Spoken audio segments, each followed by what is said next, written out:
Hi friends, ഇന്ന് cooking video ആയിട്ടല്ല കേട്ടോ. വിശാഖപട്ടണത്ത് ഞങ്ങൾ താമസിക്കുന്ന വിശ്വേശ്വരായ നഗർ കോളനിയിൽ ക്രിസ്തുമസ് സെലിബ്രേഷൻ സംഘടിപ്പിക്കുകയുണ്ടായി. ഇന്നലെയായിരുന്നു. അപ്പോൾ അതിൻ്റെ വിശേഷങ്ങളും കാഴ്ചകളുമാണ് ഞാൻ ഈ വീഡിയോയിലൂടെ നിങ്ങളെ കൂട്ടിക്കൊണ്ടു പോകുന്നത്. ഇന്നലെ എന്ന് പറയുമ്പോൾ 2023 ഡിസംബർ 22 വൈകുന്നേരം 7 മണിയോടുകൂടി ക്രിസ്തുമസ് സെലിബ്രേഷൻസ് ആരംഭിച്ചു. തിന്മയെ മറികടന്ന് നന്മ ജയിക്കുവാൻ സ്വന്തം ജീവൻ വില നൽകേണ്ടി വന്ന യേശുക്രിസ്തുവിന്റെ ജന്മദിനം ആഘോഷിക്കുവാൻ ഞങ്ങളുടെ കോളനിയിലുള്ളവർ ഒത്തുകൂടി. കുട്ടികളുടെ ഡാൻസും സ്കിറ്റും കരോൾ സോങ്സും ഒക്കെയായി അതിമനോഹരമായ കലാപരിപാടികൾ സ്റ്റേജിൽ അവതരിപ്പിച്ചു. യേശുദേവന്റെ മാനവരാശിയുടെ മേൽ പ്രഭാവിതമായിട്ടുള്ള സവിശേഷതകളുടെ വിശദാംശങ്ങൾ ഓരോ വ്യക്തികളെയും എങ്ങനെ വിശ്വാസികളെ പ്രചോദനം നൽകും എന്നതിനെക്കുറിച്ച് പ്രഭാഷണവും പ്രാർത്ഥനയും ഉണ്ടായിരുന്നു. അത്യുന്നതങ്ങളിൽ ദൈവത്തിന് മഹത്വം, ഭൂമിയിൽ സന്മനസ്സുള്ളവർക്ക് സമാധാനം. എല്ലാ കൂട്ടുകാർക്കും ഹൃദയം നിറഞ്ഞ ക്രിസ്തുമസ് ആശംസകൾ നേരുന്നു. അതിമനോഹരമായ ഈ ക്രിസ്തുമസ് പ്രോഗ്രാം നമുക്ക് തുടർന്ന് ആസ്വദിക്കാം.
ఏంట్రా నీ గురించి ఊళ్ళో మాట్లాడుకున్న మాటలు వింటుంటే నిన్నేం చేయాలో అర్థం అవ్వట్లేదు.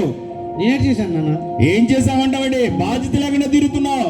నా చెల్లెలు కూతుర్ని ఇచ్చి పెళ్లి చేశాను, చిన్న వయసులోనే బాగుపడతావు కదా అని. లేదురా, లాభం లేదు. నువ్వు ఈ ఊళ్ళో ఉంటే ఇంకా పాడే. అవునమ్మా, మేము పడుకున్నట్టు యాక్టింగ్ చేస్తాం. డాడీకి చెప్పొద్దమ్మా ప్లీజ్ అమ్మా. సరే వెళ్ళి పట్టుకోండమ్మా.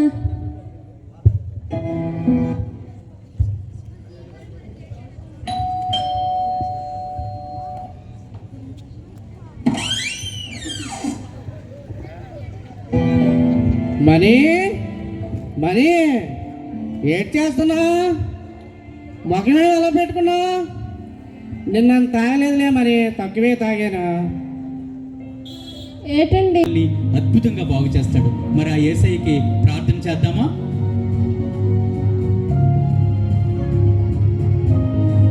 యేసయ్యా, కుష్ఠరోగిని బాగు చేసావయ్యా, నన్ను కూడా బాగు చేయవా యేసయ్యా. నాకు బాగుపడాలని ఉందయ్యా, నాకు సహాయం చేయవా. ఈ త్రాగు నుండి విడిపించవా యేసయ్యా. యేసు నామములో అడుగుతున్నాను తండ్రి. తాగుడు మానేద్దామని నీవు రారా నాతో. నన్ను బాగు చేసిన యేసయ్యా నిన్ను కూడా బాగు చేస్తాడు. మీ మాటలు ఏంటంటే నాకు మారాలని ఉందా? ఈసారి చర్చికి వెళ్ళినప్పుడు నాకు చెప్పు, నేను వస్తాను. ఓకే.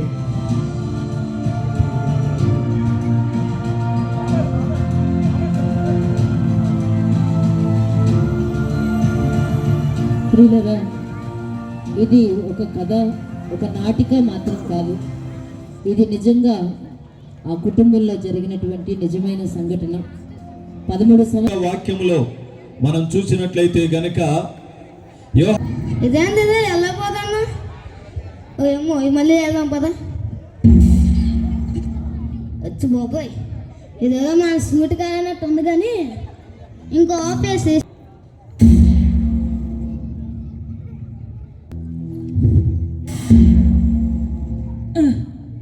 అయ్యి బాబోయ్, ఇదేదో చాలా కష్టంగా ఉంది.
కొరియోగ్రఫీల ద్వారా ప్రభా సత్యాన్ని వారికి కళ్ళకు కట్టినట్లుగా మీరు చూపించారు. వాక్యం ద్వారా మీరు వారితో మాట్లాడారని బట్టి వందనాలు చెల్లిస్తూ ఉన్నాను. అవునట్టు చెప్పడం మర్చిపోయాను. ఆ శ్రావ్య లేదు, నేనంట అక్కడ విషయాలు ఇక్కడ, ఇక్కడ విషయాలు అక్కడ చెప్తానంట. నేనంట పెద్ద శాడిస్ట్ అంట. నిజమే కదా? ఏంటి? అవునా? అలా అందా? ఏంటో అందరి కళ్ళు నాపైనే.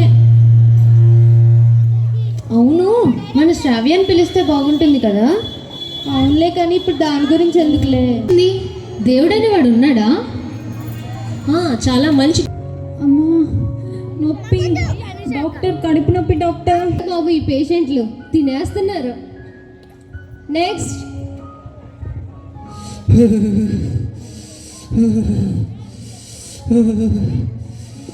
డాక్టర్ గారు బాగున్నారండి? బాగున్నాను, కానీ మిమ్మల్ని ఎప్పుడు చూసినట్లేదే. అంటే నేను చాలా దూరం నుంచి వచ్చానండి. మీరు చాలా ఫేమస్ డాక్టర్ అంట కదండి? అవునవును, నేను చాలా ఫేమస్ డాక్టర్నే. మీరు అంత దూరం నుంచి వస్తే మీకు ఎవరు ట్రీట్మెంట్ చేయలేదా? అబ్బే చేశారండి. 14 రోజులు ఇంట్లో ఉండమన్నారండి. అదేదో కరోనా డాక్టర్ గారు నాకు వచ్చిందంటండి. ఒరే, నీకు వచ్చింది కరోనా రా బాబు. కరోనా! అసిస్టెంట్, శానిటైజర్ వస్తున్నాను డాక్టర్.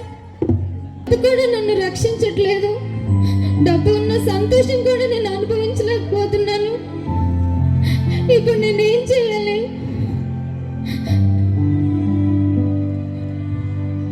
ఇదేంటి, నీ కొరకొకరు అన్నారు. ఇదేదో నా పరిస్థితికి తగ్గట్టుగానే ఉంది. ఎవరై ఉంటారు నా కోసం? మానవుడు జన్మతః పాపి. ఈ మాటలు ఎక్కడో విన్నట్టుంది, కానీ అస్సలు అర్థం అవ్వట్లేదు. చిన్నప్పటి నుంచి నాకు తెలిసిన బ్లెస్సింగ్. పాపినైన నన్ను క్షమించండి. పాపినైనా నన్ను క్షమించండి. నీవే నా ప్రభుడువని నేను నమ్ముతున్నాను. నువ్వు దేవుని కుమారుడువని నేను నమ్ముతున్నాను. నా జీవితంలోనికి రండి. నా కోసం మీరు చేసిన శిలువ కార్యాన్ని నమ్ముతున్నాను ప్రభువా. నన్ను క్షమించండి. యేసుక్రీస్తు నామంలో ఆమేన్. నీ కొరకు యేసుక్రీస్తు ఉన్నాడు శ్రావ్య, ఈ భూమి మీద పరలోకంలో కూడా.